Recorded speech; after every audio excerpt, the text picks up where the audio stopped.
Hi everybody, it's Ashley with Blue Meadow Beef back again. We are trying something new today, and instead of having the camera kind of set off to the side and trying to do the best we can, Josh got me this handy dandy little tripod and got me all set up so I can see where you can actually see. So today we are doing a recipe for a super easy roast beef, like roast beef for sandwiches.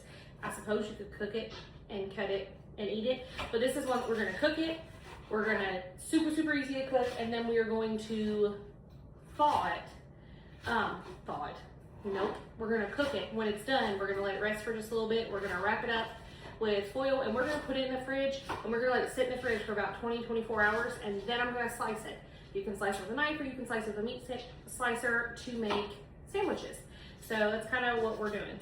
So we're actually doing a little bit of a test today. I have done this with eye of round, so we have 3 eye of rounds that we're going today, and then we're actually gonna do a rump roast today and a sirloin tip roast today.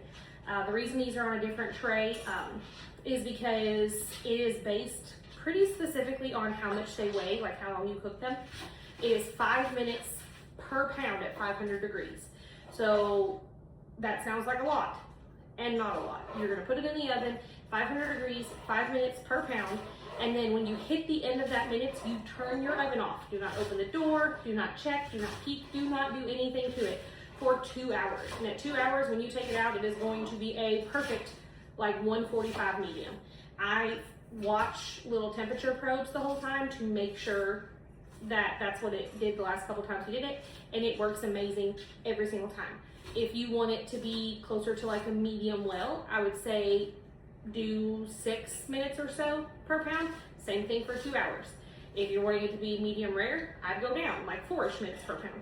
But all we're gonna do is we're gonna do this one first because it's easy to do.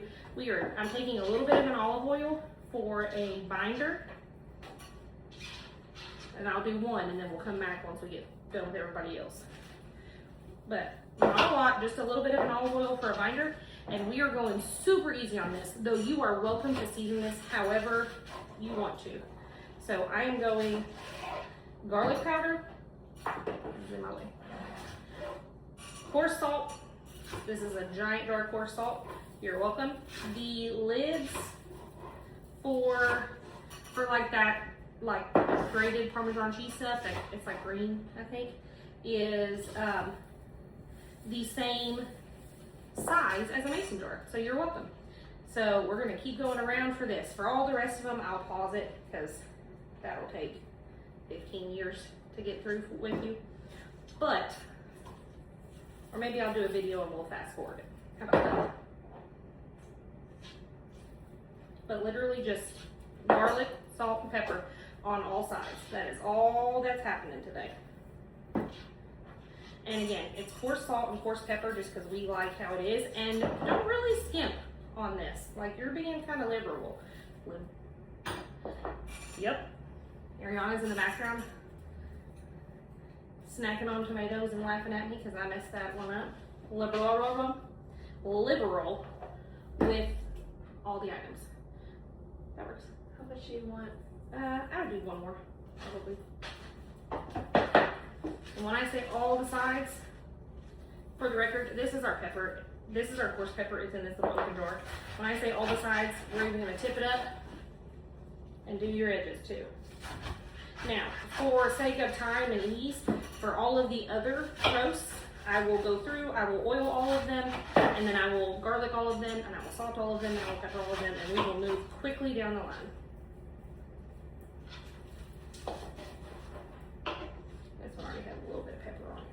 And we are putting these on a rack on a baking sheet. So we got it going for us. Ariana, would you be so kind as to come stop our video for me, please?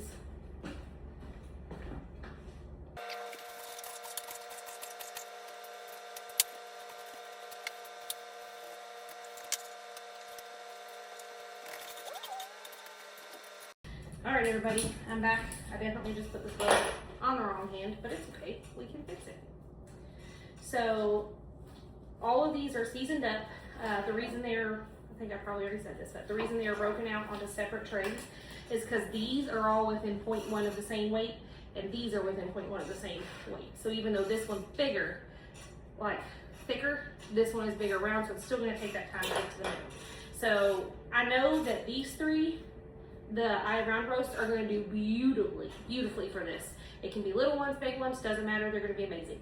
The sirloin tip and the rump is new, so we are going to monitor those. I have some of my little handy dandy probes here, and we are going to be monitoring kind of how these temp out to make sure that these are gonna cook the same, so it's a little bit of a science experience together. So for my probes, I'm going straight in the middle of it, just to my little line, and the outside takes the oven temp, the inside takes the takes the inside of the meat. So I can kind of watch both. And last time, because we were aiming for a perfect 145, we actually had to where when it was in the oven, even though the oven was off, after that time frame, it's still like they came up to temp, the meat was coming up until it hit about 144, 145. And right about the time the meat was hitting 145, the oven hit 145. They kind of matched up together. And then they both started coming down together, and it never really went over that. So for these two, I'm gonna put 2 probes, one in that smaller one, and then we're gonna put one in the sirloin tip roast. And we're gonna see how all this kind of pans out. So my ovens are preheated to 500 degrees, and we're gonna go into the oven on 500 for, again, 5 minutes per pound. I don't have my phone because it's currently recording. So otherwise I would do some math for you, and I would tell you exactly how many minutes. I rounded up, so the last time it was supposed to be 16.7 minutes for the last roast that I had done, and I just did 17 minutes because we don't mind it a touch over medium. You can round up, you can round down, totally fine however you want to do it. So the biggest thing is that you do not open your oven. And our oven is actually a convection oven, so nice and super fancy, and it has vents in it to help vent the heat out of it a little bit faster, and I don't want that to happen. So on our oven, the vent is like right underneath, there's the little piece on the top where all of your knobs are for your oven, and then our vents are underneath that. So I'm actually going to take a towel and kind of like stick it around that vent so that it doesn't vent out that heat easier. I have done this on regular ovens as well that are not convection and aren't going to vent out as much, and it works normally. But if you're more comfortable, plug your vents, you're totally fine. So we're going to put these in the oven. Biggest thing is 5 minutes per pound at 500 degrees. Once you hit that time, when the time is there, no more, no less, turn your oven off and do not open it for 2 hours. Do not bother it at all. And we will come back and we will look at this once everything is ready to go. Now,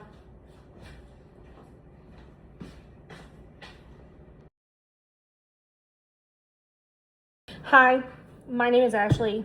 I did this super cool video just now where I cut into this for the first time with you so that you could see it, and then I did some slicing on the meat slicer, so it'd be super cool and it'd be super fun together. And hey, guess what? I never hit record. So, fun fact, this is our roast beef that we cooked at 5 minutes per pound at 500 degrees, and then after that time period, so these cooked for like 16 minutes because of the weight of them, you turn your oven off and you leave it in there for 2 hours, and it is a perfect, like, we're gonna do this again and not actually turn it off. It is a perfect, juicy, like, look at that. Perfect, delicious roast beef. Let's see if you'll actually sit this time. So I'm slicing mine on a meat slicer because I have a meat slicer. You can slice it with a knife. You do not have to have fancy equipment to make this work. My thing is I'm doing it because it's a little easier with a meat slicer, and I have it. So why not use it and make it work for me? So this is one. This is another one that I had previously cut, and just, I mean, look at that. She's beautiful.